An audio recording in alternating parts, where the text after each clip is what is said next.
the CEO of Full Sense Squad. I'm looking for a sustainability manager. What can you guys tell me about sustainability manager? Well, some of their duties include creating market strategies, build and look after budgets, continually research and remain relevant into their sustainability field, develop and execute on sustainability programming, which would be like a recycling program. And then they would report to their bosses and people above them on how green the company is looking. And they would determine this by whether or not they're meeting sustainability goals set by the company and or university. It would be responsible for interacting and communicating your plans, formulating budgets, and marketing your green strategies to vendors, customers, and The purpose of a sustainability manager is to implement changes and communicate them effectively. Aside from creating strategies to make the workplace greener, sustainability managers are also responsible for communicating and marketing sustainability campaigns to internal and external stakeholders. They will work closely with human resources, public resources, personal colleagues, vendors, and audiences, in some cases to the press, to educate and inform them on the changes that the company is looking to implement and how they will impact the environment and workplace. They also measure your company's sustainability performance. It is crucial to keep track of what is going to make a company more sustainable. For example, biotechnology company Biogen have used context-based metrics to measure their sustainability efforts and largely credit this method to helping them reach the number 2 spot in the 2014 Global 100 Most Sustainability Company list. They also analyze and audit a career in sustainability management requires an individual to undertake a great deal of analysis, analyze waste, audit it, come up with solutions, weigh up the pros and cons of the decision, and then implement it. The value added to the firm, produce positive improvements in the way a company is perceived by the public. It is a clear demonstration that an organization or company is taking steps to improve its environmental awareness and stewardship. They also improve organizations' practices, legal action, and negative publicity can be avoided. A green company is seen as a positive to the public. The potential difference it could make to the firm's bottom line by reducing waste and encouraging more positive environmental practices. Money can be saved, the improved public image can increase in sales. The representation, the board leadership, Alcoa, a fifth of the executive cash compensation is tied to safety, diversity, and environment stewardship, which includes greenhouse gas emissions reductions and energy efficiency. Stakeholder engagement.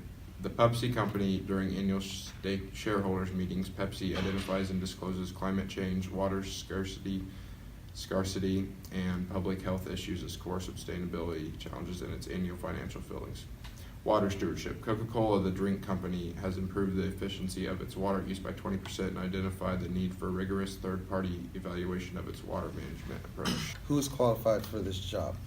And are there certain job certifications? A bachelor's degree is likely wanted in either business, environmental science, environmental management, engineering, or sustainability, are highly regarded by recruiters and employers. And there are certain sustainability certifications at many universities that are offered. And a master's degree is highly regarded as well because a lot of companies don't have a sustainability manager, which is why you're looking for one. And so you can get a master's in environmental studies, geography, and sustainability. Also work on trying to get an ISO 1400 with environment management standard, as it will help you understand the basic environment management framework. Not all of them require it, but there are certain ones that require you to know this or have this. It's not a bad thing to not have it. It's just a plus that you know how to work it, because some companies use it, and that's really popular in the overseas, like in the UK. What is the minimum and optimum skill set? When you first start out in a sustainability management role, you're typically expected to assess an efficiency and organization, as well as the organization of the company's culture and their level of awareness on concepts of the environment and such. So it's different, your assessment is different based on company to company, because some companies don't value things as much as other companies do. So you can apply certain logic and steps to each company as you would to different ones. You'll need to identify the issues quickly and find the most economical ways to fix them. This takes an analytical mindset, someone who can pinpoint problems and research smart and effective ways to deal with them. And this comes in a role of position. If you're figuring out a more of an economical way, it'll probably be more of like a corporate, you'd be more in the corporate field instead of working for an environmental company. You also are expected to be creative in the way you think, as the ideas you have for creating a greener organization need to be innovative. This job requires you to organize and enjoy multitasking because you're going to be handling a lot of things at once and taking stock on some things. And when it comes to analytical mindset, the title of sustainability manager isn't just one specific title. The title changes throughout each company's. In fact, one of the title is EHS analyst. So the analytical mindset part is a pretty huge part. And for the profession, companies that are going green have been found to have more sales or contracts than ones without. 82% of consumers are more likely to purchase a product that represents corporate social responsibility than one that does not. This is why it would help your company a lot. The supply, 75% of consumers would be more likely to buy a product or service if the company is making an effort to be sustainable. Companies that are trying to supply consumers with greener ways by regulating how the product is produced and how it is sold and transported. Do you have any questions, Mr. Yes, actually, I have a couple of questions. First, I'd like to ask, what type of audits are there? Well, there's a number of audits, but the ones that we mostly do are zero waste audits and water energy audits. A zero waste audit would be basically, for example, us going to a football game and then we set up different stations for waste. So it'd be plastic, recycling, garbage, and compost.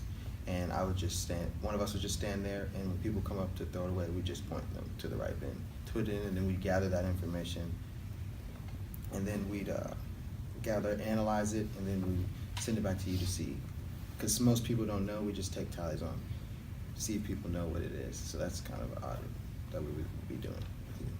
Okay, another question I'd like to ask is, how would adding a sustainability manager to my team benefit my company? It will make our company look more eco-friendly, bringing us more revenue. Okay, so lastly, what would the annual cost of getting a sustainability manager be for me? The average cost in the U.S. right now is $66,000 a year. That is $52,000 to $80,000 ranges just with experience, and then obviously how much the work they're doing at the company. So would you say the annual cost and the revenue that I would generate from adding sustainability manager to my company be worth it? It would definitely outweigh the benefits versus. Okay, those are all the questions I have. Thank you. Thank you. Hello, I'm Dwayne Bright. I'm a freshman and I'm an international business major. Brady Rouse, I'm a freshman and business management. I'm Breland Edmond. I'm a freshman and business admin major.